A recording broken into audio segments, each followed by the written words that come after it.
Have you ever faced a boss in Marvel Cosmic Invasion and thought, man, this is impossible?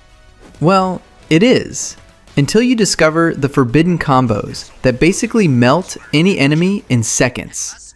Today, I'm going to show you 7 absurd combinations that look like a bug, but work so efficiently that you'll swear the devs forgot to balance them.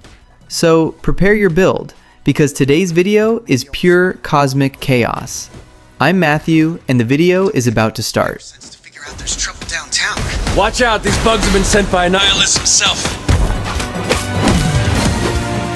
Can't stop this gimmick. Man, if there's one thing Marvel Cosmic Invasion does well, it's letting us mess around with the combat system until we discover completely broken stuff. And the infinite Stunlock on Beetle is exactly that.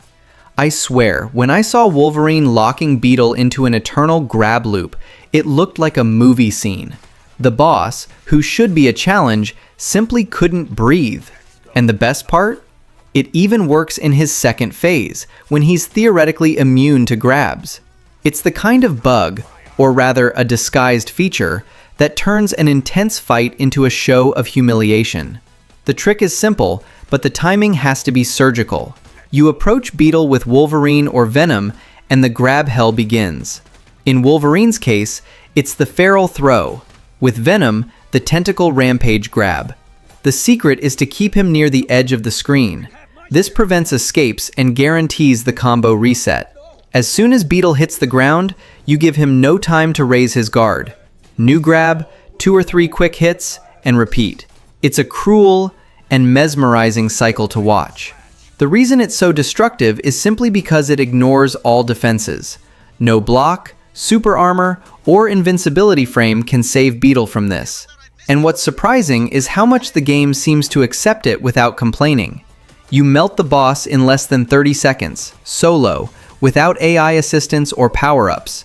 It's as if the system was designed to reward those who understand the rhythm of the animations and exploit those micro-intervals between frames. Now, combine this type of combo with the insane replayability the game offers. Story mode, arcade, infinite, boss rush, mother of the future, level training. And there you have it. You can understand why Marvel Cosmic Invasion is addictive. Every round ends up being a new arena for experiments.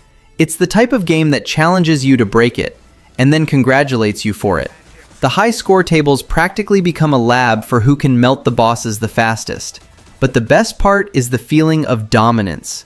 Once you master the rhythm of this loop, it's as if Wolverine and Venom stop being characters and become extensions of your controller.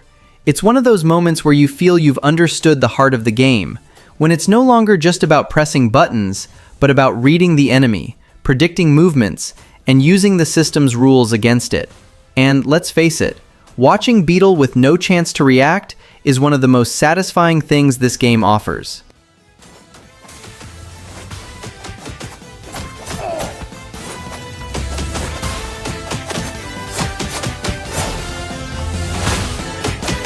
Upper chop.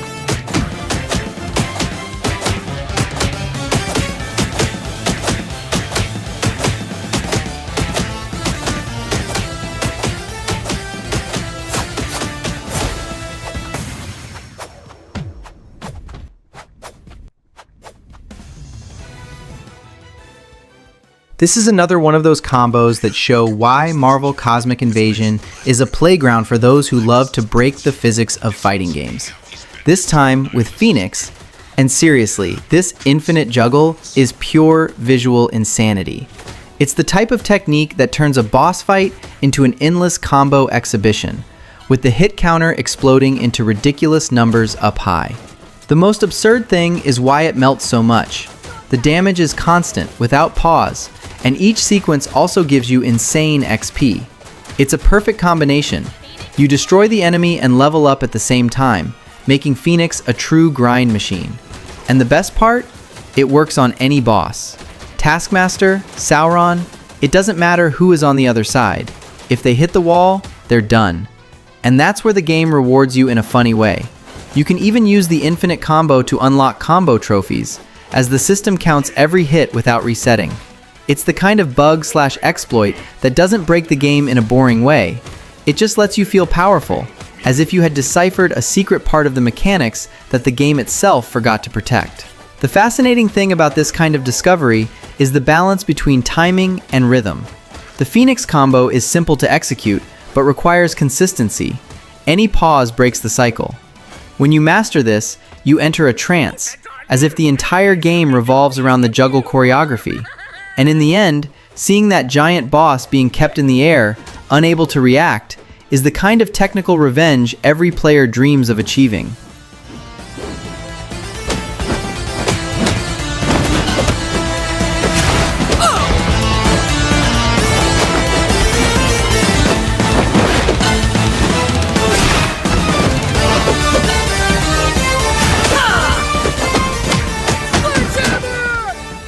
It all starts with Sauron's characteristic pattern. He hovers high up for a few seconds before coming down with that devastating dive bomb.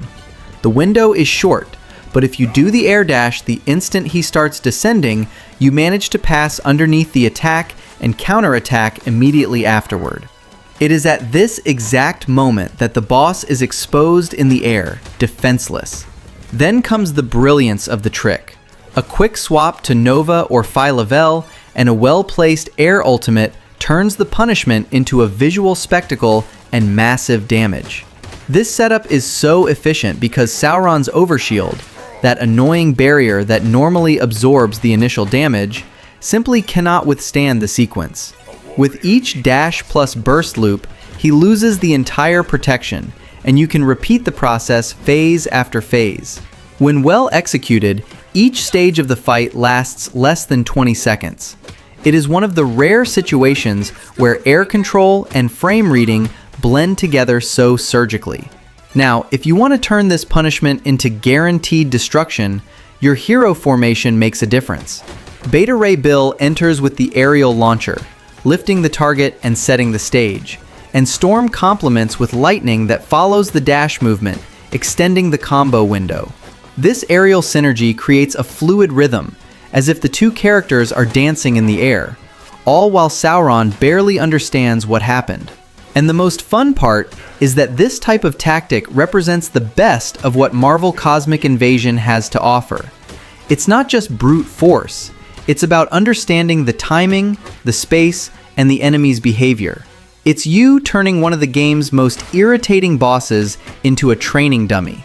When the final blow connects and Sauron plunges before even launching the second dive bomb, you know you've dominated the battlefield. And honestly, it's one of the most satisfying feelings in the game.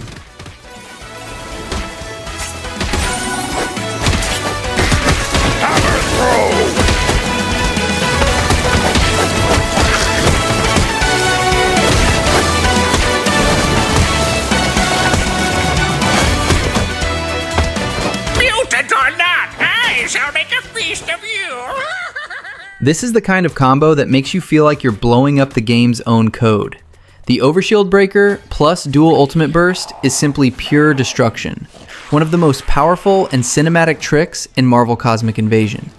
It's the kind of technique that turns any boss fight into a clip of cosmic explosions and lights of total annihilation. The mechanics start simple, but the impact is absurd. First, you need to break the enemy's yellow shield, the famous Overshield. Use basic attacks, no supers before this, because the secret is in silencing the shield before calling in the real damage. As soon as the shield disappears, it's time to perform the AI swap and hold down the ultimate button. What happens next is magical. Both heroes fire their powers simultaneously in a true dual ultimate, uniting the animations and draining the boss's life in seconds. The reason this melts is simple. The game was not meant to handle two combined ults in the same frame. The damage explodes because the post-shield damage calculation is amplified, and the impact area covers everything on the screen. It works on practically any boss, but is especially brutal against Annihilus and Thanos, who usually have multiple layers of armor. When used at the right moment, the entire field seems to evaporate into pure energy. And of course, you can't talk about this combo without mentioning the best duo for it, Silver Surfer plus Nova. These two are practically built for dual ultimate synergy. The Surfer's cosmic beams add continuous damage, while Nova's energetic burst accelerates the destruction bar. Visually, it's a spectacle. A screen full of blue light, gold, and clashing particles, while the boss's HP bar simply disappears. It's the kind of combination that makes you pause the game for a second just to admire the chaos. The coolest thing about this setup isn't just the damage, but the control. You need to know the timing of the swap, because if you delay the input, the second ultimate doesn't synchronize, and the effect is lost. It is a perfect dance between power and precision, and when you get it right, it feels like the whole game recognizes your mastery. Marvel Cosmic Invasion has many epic moments, but few make you feel as absolute as when you master the Overshield breaker plus dual ultimate burst.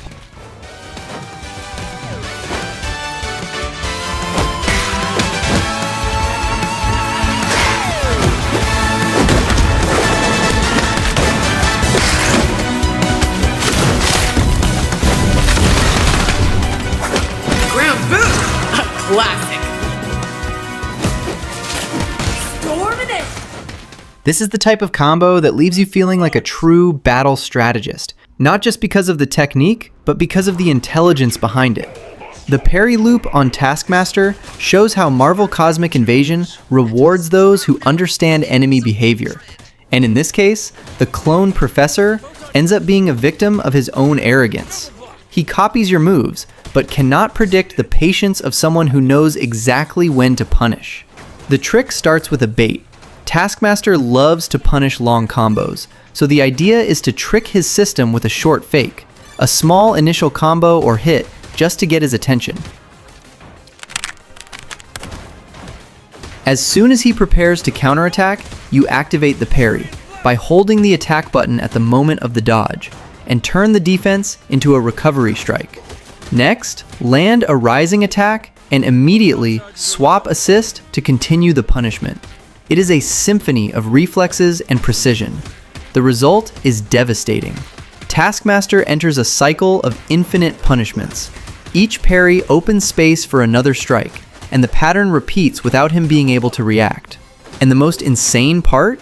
You practically take no damage at all.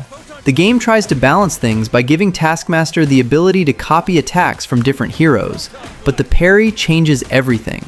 The move he tries to mimic transforms into the perfect channel for your next counterattack. It's a loop of tactical humiliation. The benefits don't stop there. If you're using Iron Man, the parry grants temporary infinite ammo, allowing you to maintain the offensive rhythm without pause. With Phyla-Vell, this combo is even more useful. Completing 10 parries in this loop is not only efficient, but also counts directly towards the perfect counter challenge, one of the most annoying to complete in the game normally. That is, you destroy the boss and farm challenge progress at the same time. The most satisfying thing, however, is the control this combo conveys. Each well-executed parry is a reminder that Marvel Cosmic Invasion is not just a game of brute force. It's about mastery of time, reading, and precision. Turning Taskmaster, one of the most reactive and intelligent bosses in the game, into a predictable punching bag is almost poetic. At the end of the fight, you don't feel like you just won by strength. You feel like you won with your mind.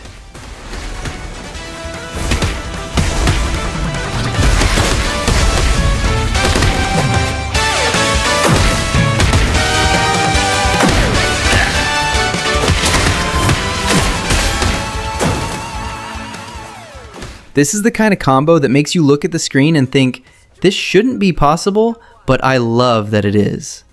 The wall juggle 2000 plus hits on Master Mold is pure Marvel Cosmic Invasion essence. A mix of technique, physics abuse, and that addictive feeling of breaking the system with style. And the one leading the spectacle is him, the all-powerful Beta Ray Bill, the perfect hero to turn any boss fight into a show of hits and thunder. The magic happens during the Sentinels phase, well before Master Mold shows his full power. The secret is to push the enemy, or the pile of ads, to the right wall of the battlefield. Once there, the trick comes into play. Only use Beta Ray Bill's first basic hit with slight pauses between strikes, keeping the enemy suspended in an infinite air loop. The rhythm resembles a guitar being strummed. Hit, pause, and each Thunderhammer strike makes the Sentinels bounce like training dummies. The result is an absurd chain of damage and XP. Since Beta Ray Bill keeps all enemies trapped in the air, the combo accumulates insanely, easily exceeding 2,000 hits, and in some cases, reaching limits that the counter can barely display. The best part is that the loop kills adds and the boss simultaneously, and the game rewards this aggressive performance with instant level 10. This activates all of the character's overpowered passive abilities, turning the rest of the fight into a walk in the park. The best part is how universal this is. As much as it shines in the fight against Master Mold, the combo also works on any boss with adds. Those minions that normally disrupt the battle end up becoming the perfect targets to sustain the juggle. While they continue to be launched into the air, Beta Ray Bill's area damage hits the boss the entire time. The game enters an almost stuck state. Damage, XP, visual effects, and impact sounds non-stop. A harmoniously controlled chaos. The feeling when mastering this combo is unique. It's like you've discovered the game's secret beat, the invisible rhythm that makes everything click. Seeing the entire field covered in cosmic energy, beams of light, and enemies being kept in eternal wire is one of those scenes that reminds you why Marvel Cosmic Invasion is so addictive. In the end, you don't just defeat Master Mold, you dismantle him piece by piece with style and divine precision worthy of Asgard.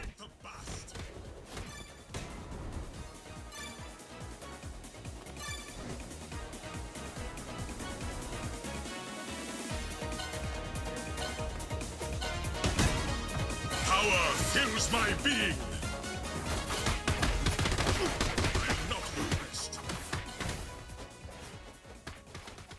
This is one of those combos that makes you feel like a true arena strategist. The kind of player who looks at the battlefield and sees not only enemies, but opportunities. The environmental plus grab on Venom Thanos is not just a combo, it's practically a lesson in applied physics using superheroes.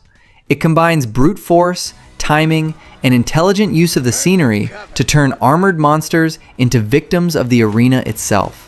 It all starts with a detail that many players ignore: environmental weapons. Explosives, machine guns, and equipment scattered around the stages are not just there for decoration. They are the key to breaking the heavy armor of bosses like Venom and Thanos. As soon as their shield or armor cracks, it's time to go for the grab plus throw into the pits, those fall areas that instantly devour enemies. The trick is to alternate the throws and exploit the invulnerability time after each throw to reposition yourself. The reason behind so much damage is brutally simple. It completely ignores the armor's timing. While most combos depend on tiny gaps in the boss's attack pattern, the environmental plus grab literally skips this entire step.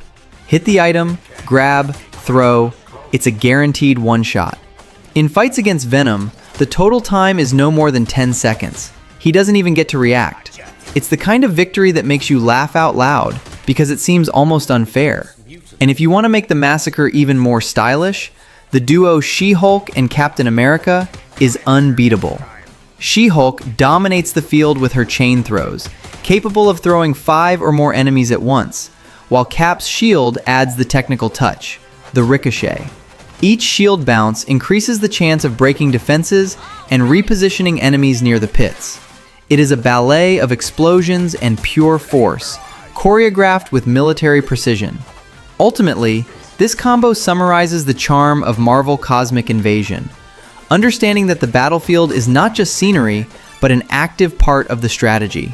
Using the elements to your advantage turns every fight into a puzzle of creativity and timing. And nothing beats the satisfaction of seeing Venom or Thanos, two of the game's most threatening bosses, being thrown into the abyss by a simple, well-calculated combo. Its power, its intelligence, and more than anything, its pure style.